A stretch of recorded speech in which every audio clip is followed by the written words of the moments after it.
gonna work on our stance. How do we stand? So if I am fighting in an open stance, I'm not gonna be in this universal stance. If you don't understand the universal stance, go back to our YouTube and check as one of the first videos we put out. A universal stance looks a lot like this. If I'm fighting against a southpaw, I'm gonna be fighting more like this. If I'm fighting as a southpaw against a righty, it's gonna look more like this.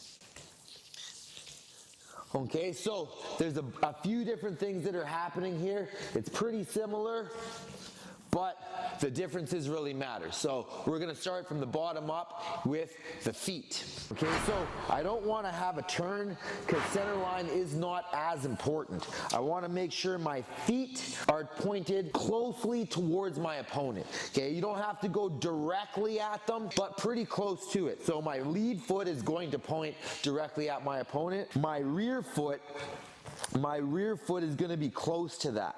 Okay, so not like this, not this L foot situation. I almost see no efficacy for this as far as punching is considered. Maybe for kicking and for checking it could be good, but it's still not great. I think that this back foot needs to be turned more towards the front. Okay, and this is really going to help with how I am organized towards my opponent, right? Because my head has to be in specific positions. Okay.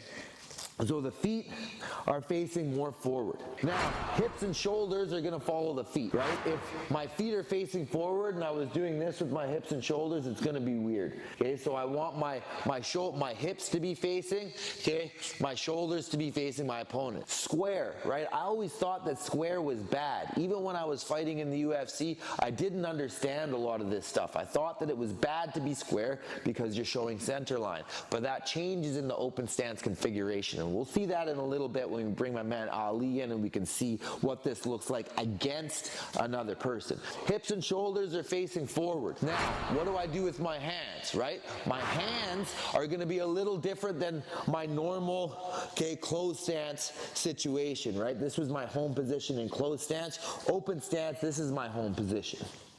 Okay, so the backhand is very, very, very, very, very important because that's where all the attacks are coming in. I need that to be high with the elbow tucked. Okay, no elbow flare. Hand is high, like you're blocking a hook in the closed stance. Okay, very high, not down here, and not really worried about this front line. This front line of attack, it's more worried about this attack over here. Okay, so it's just designed to block that. Block the head kick, block a hook from this side, okay, and we'll see blocks and defenses later, but that's where we want to have our hand. The front hand is the biggest change, right? Because if I'm in a closed stance, right, that front arm is going to be really close to me, okay? If I'm righty close stance, that front arm really close because that power punch is so dangerous. But in the open stance, I'm going to have my hand looking for a hand fight. We'll talk about hand fights later as well. So my front arm can float a little bit here. I'm going to use it to grab at his front hand and mess with it, bat it around. Okay, now I don't want it way out here. This is a little too far, and this is going to change a little bit depending on the distance, okay, but in your regular distance, it's going to look a lot like this, righties, like that.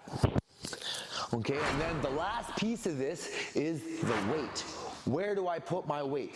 Okay, I do not want my weight on the back foot. This is rarely good in open stance. Now there's always a reason to do pretty much everything, but I'm giving you the basis with this, and then we'll see the small adjustments as we move on. Okay, so I don't want to be back here most of the time because, as you'll see later, this is going to put me right in the way of all the bad stuff. Okay, I want my weight on my front leg. Okay, so most of my weight is on my front leg. My shoulders are square, and most of my weight is planted on my front leg. That's gonna make my cross very quick. It's going to make it really easy to pull punches. It also makes it very easy to lift up that back leg and check, or lift up that back leg and kick. My defense is closer and my offense is closer. Also, I'm less in front of all the worst stuff, okay? My head is not out in front of their right hand and right head kick when I'm lefty. Obviously opposite if I'm righty and they're lefty, okay? It's in front of their lead arm lead shoulder, okay, which can be dangerous, but it's harder for them to be dangerous with the front arm than it is with the back arm, obviously. So I'm putting myself a little ahead. The guy has to be a little bit better to beat me, right? So weight is on the front leg. Okay, shoulders are square. Feet are organized, pointing towards my opponent. Okay, front arm hand fighting, and that back arm is high. Okay, and this is gonna take a while to feel comfortable in. Okay, just always focus on the little details, right? Making sure that everything is organized properly and lined up properly. Do a lot of shadow boxing, work in the mirror a lot. You can also film your stuff. It's even better because then you don't have to look in the mirror, which kind of corrupts your shape, right? If you just have a camera up, and then you can go back and watch the footage, and you have that, and obviously you can do more study, and you get this big library of your stuff. It's really helpful. Yeah. And you're never gonna be in one spot all the time. Okay, your head is still gonna go back and forth a little bit, but you're gonna, I would say, play it 70-30. So be more on the front leg than the back leg, right? So when you're moving your head around, you're still more up front. I call this the front side, okay? Being on the front side. Be on the front side more than the back side, okay?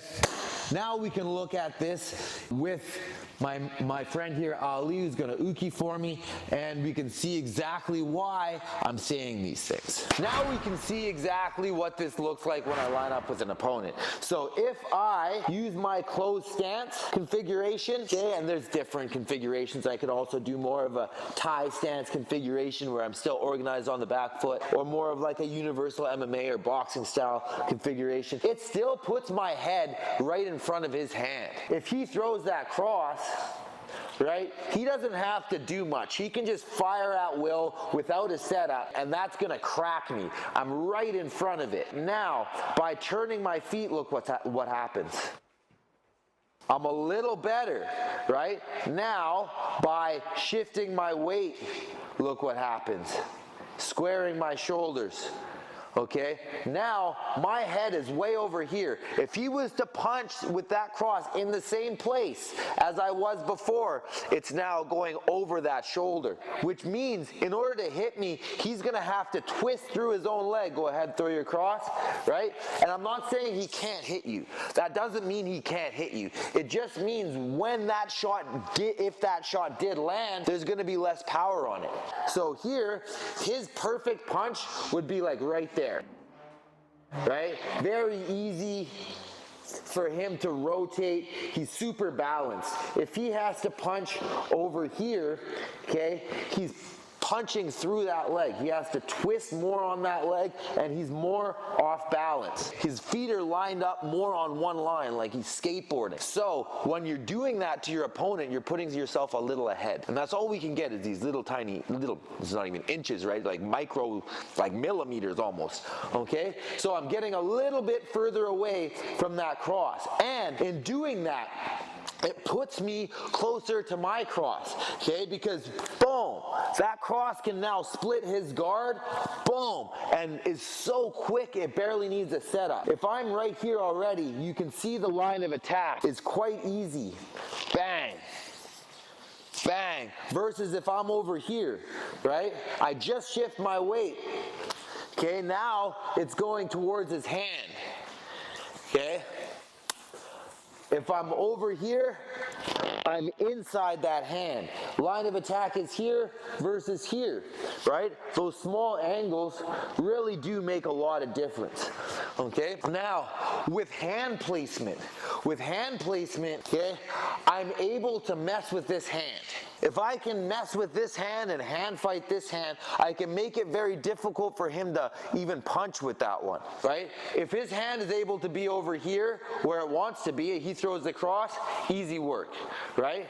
But if I move his hand over here, throw the cross, right? It's very difficult for him to throw the cross, even if it's just for a second, right? You're not going to be able to hold him over here for a long time, but that little second that I can Oh, now it's even harder for him to block. Bang! It's really easy to get inside his defenses. Puts me closer to my attacks and puts me farther away from his attacks. Our feet are pointing pretty much towards our opponent. Back leg can have a little bit of an angle, but don't make it a big angle. Front leg, I wouldn't angle at all.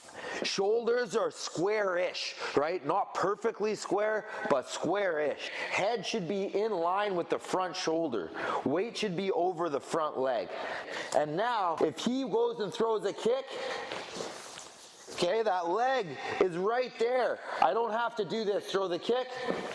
It takes so much longer. Okay, for me to throw my punch from here takes a long time. Bang. Versus from here. Bang. Okay? Takes very, very little time. Feet pointing towards our opponent, shoulders squarish, backhand up, nice and high.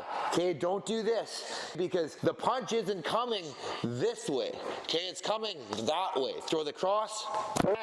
Okay, that's the shot that it's gonna hit. I need this here, and I'm gonna rotate it a little bit. Okay, we'll get into specifics on blocking later, but I'm gonna rotate a little bit when I block, but it should still be positioned here. There's very few things I'm gonna do with it this way. I'm not gonna block the cross. If he throws the cross, I'm not gonna block it like that anyway. So it doesn't really have a purpose to be in front of your face. I see this too often, especially on Orthodox guys that switch Southie. Okay, don't do this. This is really bad. Oh, Israel Adesanya does this. It's crazy to me. The head kick, like that head kick is gonna kill me, right? That hand needs to be up. Front arm can reach out because I have this shoulder to protect me. If I'm like this, I wouldn't reach this backhand out because I've got nothing over there, right? That's a problem. But if I have this front shoulder, right, and he throws the hook instead, right, I can lift that up to help to protect me. And there's other things we can do as well. Again, we'll get into the blocking and shelling later on. But it's a little safer to reach this hand out and deal with that hand. Okay, and then I can swipe it down or swipe it in. I'm Kajan Johnson. I'm an ex-UFC fighter. If you're an MMA fighter and you want to hack the system, I've got your back. I'm creating Pro Fight Guide, everything that you need to be a pro fighter. We've got a bunch of courses that are already done and we are cranking out new ones all the time. We've got the anti-wrestler guide, right? I fought a bunch of wrestlers. I fought Islam Makhachev. I fought Rustam Habilov. I fought Adriano Martins. I fought world champion jiu-jitsu guys. I fought Greco-Roman wrestlers. I fought freestyle wrestlers. Man, I've been fighting people trying to hold me down like my whole career. Needless to say, I've been studying this problem intently and I've crammed all of the knowledge that you need to beat wrestlers into one guide.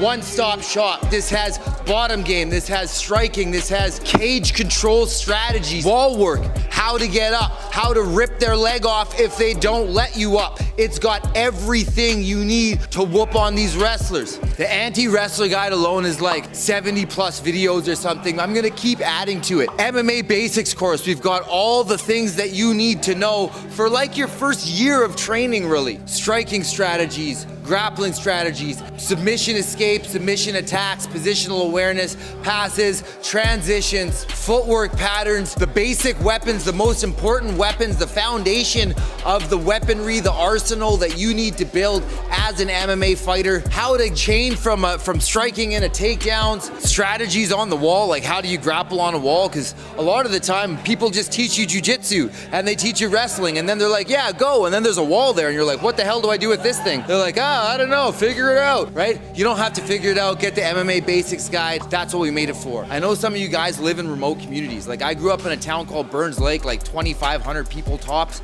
We don't have access to elite level MMA instruction in Burns Lake, BC. This is one of the reasons that it's so important to me to make this. It's gonna be a database for people that don't have access to world-class coaches. You do now. Just get the Pro Fight Guide, 70% off still. This is the last chance. You gotta get it now. We're raising the prices because it's just gonna be too valuable. Even if you're not a pro fighter and you just wanna learn how to defend yourself, if you wanna learn how to get in shape, MMA honestly for me is one of the best way to stay in shape because it's so much more stimulating for your brain than running on a stupid treadmill. Last chance right now for the 70% off pre-order on Pro Fight Guide. We're raising the price